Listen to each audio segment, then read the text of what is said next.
diversity, equity, and inclusion. Good afternoon, and I have an opportunity today to talk to somebody who's written a book on introverts and their effectiveness and productivity. Gabriela Casineanu, founder of Introverts Academy. When you think of diversity, equity, inclusion, what have you found that perhaps is not very equitable, particularly for introverts? Thanks for the question. I really love it. I will start with an example. I was invited to a networking event by a consulting company. So I'm going there, I'm an introvert. I'm going in the room, there is a big room, and they started with speeches and then put the networking after an hour. And by the time the last speaker was talking, my energy was already down. And they expected us to start networking with other people. So I headed toward the door and someone stopped me. And I had a very nice conversation with a recruiter. And I said, he asked me, why am I leaving? I'm like, I'm an introvert. My energy is very low right now. I cannot do networking. And I start talking about introversion and extroversion and the differences and how you can organize a meeting or the work environment to have both of them contribute to their capacity and bring their strengths, their talents, not just extroverts, but also introverts, because we thrive in different type of environments. So if you create an environment just for extroversion, you miss almost half of your employees who are introverts. So you're leaving a lot on the table. Introverts are strategic thinkers. If you don't engage them through a right to work environment, through the way you're handling meetings and projects, you're missing a lot. Where your company is going if you're just putting aside a good part of your employees. So I was talking about this, and he's like, let's go to the HR manager. And I asked her the same question. Do you include in your BAI resources and programs something about extroversion and introversion? She's like, no, and I'm an introvert. And it hit me. She's the HR manager in a consulting company. So if they don't pay attention to introversion and extroversion, they hire more extroverts, right? So you send out extroverts as consultants in companies, so you just perpetuate the same thing. So when you start looking into the complementary strengths, innate strengths of extroverts and introverts, you can see that you can gain much more when you allow both of them. And as I mentioned, we are almost half of the population and employees as well. So this is a point to all of our friends in HR, is that DEI is just not minority races. It can be introvert versus extrovert. Are you creating an environment where introverts actually flourish? And I love your example of that, even the definition of introvert and extrovert. And that's, I believe you shared really a nice one, is that extroverts in a party environment, their energy goes up. Whereas introverts, their energy actually takes energy for them to be there. And so this brings up my question for you is yin and yang, the flow, because what we're talking here is attempting to create flow in an environment. And flow requires us to have the ability to go in and down. And so when you think of yin and yang and some of the work that you've done with introverts, what's been one of the biggest learnings that you had from studying Tao? I consider introverts and extroverts characteristics like yin and yang.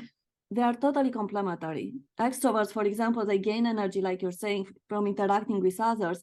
Introverts, by being by themselves, it's not that they don't have ideas. They might have great ideas. They might not be able to share them in a meeting because they need time to reflect in a quiet space. So send them upfront the ideas, the context, the bigger picture, and you get much more out of introverts. So when I went through the MBTI certification, I realized that there is much more to it, because we look through MBTI lenses, Myers-Briggs type indicator, we look at the preferences, innate preferences. So introverts have an innate preference from looking inside. Extroverts have the one from looking toward the outside world, things, objects. So when you look from this perspective, you understand that you're not just introvert. you have a preference for introversion, you also can be perceived as an extrovert. For example, if you look at an introvert who is passionate about what he's doing, he or she can talk a lot, and it's perceived like an extrovert. It's that energy from inside, from that connection with what they really love, what they're passionate about, that projects out all those ideas, and you connect with them in a different way. It's not a shy person that you imagine an introvert to be. That's why you see a lot of introverts who are speakers, who are leaders, who are changing the world, like Mahatma Gandhi. So it's not that they cannot be loud, they cannot talk, they cannot share. They just need the right environment. The question is, are organizations creating those environments that allow them to contribute the way they can? That's one of the statistics that we show in some of the diversity, equity, inclusion that we're doing in Asia, is that companies that are diverse and really promoting inclusion and equity have an opportunity to contribute 9, 10, 11% to the bottom line by having programs where instead of having everybody just being rewarded from the fastest and the loudest, to actually reflecting and giving people the opportunity to collaborate, to connect, to contribute, the effectiveness of team, having everybody encouraged to provide input, yet also being aware that sometimes the processing time could be useful. And so what have been one or two examples of you sharing a winning strategy to a corporate that might be useful here in Canada or potentially in other parts of the world that you would like to maybe travel or consult or be involved in innovative projects for 2023? One of the differences that I noticed extroversion and introversion is extroverts love competition, confrontation. Introverts love collaboration. So if you want to engage more introverts, you need to create those collaborative environments where they feel okay to contribute. And you can do this by having a meeting where people don't just sit and wait for the information to be dumped on them. You can have brainstorming, you can have exercises, you can ask them to think in advance and do very interactive and even experiential meetings when people can contribute in a different way. And you also need to have facilitation skills. The person who's facilitating a meeting, for example, or a project needs to be like that conductor that knows, oh, this goes up too much. Let me put them down a little bit. So, hey, would you like to contribute a little bit? And give them enough time to prepare in advance. For introverts, for example, so they are not, when you put them on the spot, they might not be able to speak because they need time to reflect and bring together all the elements they have from past experience, expertise, ideas. A lot of them are intuitive. So they need time to process that information and give you an answer. So if you combine all these elements in a meeting, in the way you're doing work in a company, even if you include it in the company culture, so it goes top down, it will help your company indirectly by allowing them to contribute, both of them to contribute. And by doing them, allowing, creating this kind of collaborative environments, I'm not talking about open spaces here. I'm talking about specific moments in time, for example, a meeting, or we talk about a project, brainstorming the project. Don't have it all the time because it might be draining for an introvert. But when you create these kind of things, your company not only benefit from both of them, but they get to know each other.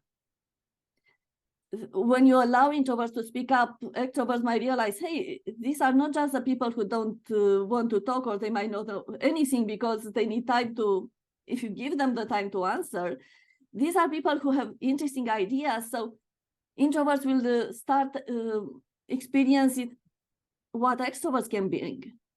Introverts is the same, so they can learn from each other and they can reach out to each other in a different way, in a more collaborative way, to build the objectives that you want for the company.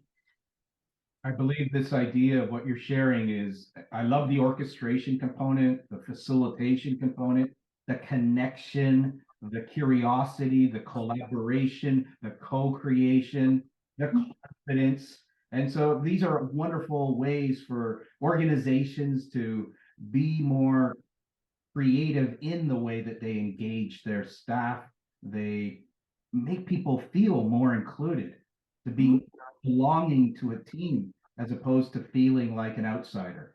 As we bring this session, our short little session on diversity, equity, inclusion, what would be an invitation that you would like to extend to perhaps an HR person or somebody who is an influencer in a company to engage a little bit more with some of your skills with introverts, with MBIT, with consultation? What would be a fun invitation that you'd like to share to our audience today? To reach out to someone like me, to have at least a conversation to see what's possible. Because if you don't become aware of what's possible, you might not know there are some techniques and tools and strategies that you can use. So don't just stay in your own definition of diversity and inclusion, broaden it up and be curious about what you can learn about this topic, what your team can learn about this topic, what other teams in your companies can learn. At one point, I created a group for HR people to come together, and I was asking questions, and a lot of interesting things came up. Just having these discussions, opening up to both extroverts and introverts, and of course, having that facilitating skill, it's really amazing what comes out of it. So you don't have to know all the answers from the beginning. You have one meeting like this, you take something out of it, you implement it, you go into the next step and the next step, and that's how you build whatever you need to build for the company. Gabriela Casineanu, thank you so much for your time. Folks, if you're interested, check out Gabriela on LinkedIn, Introverts Academy, and explore the possibilities that 2023 can be more inclusive. The extroverts, the introverts come together to serve and to make a positive impact on our society, on our business, and on humanity. Thank you very much, Gabriela. Thank you for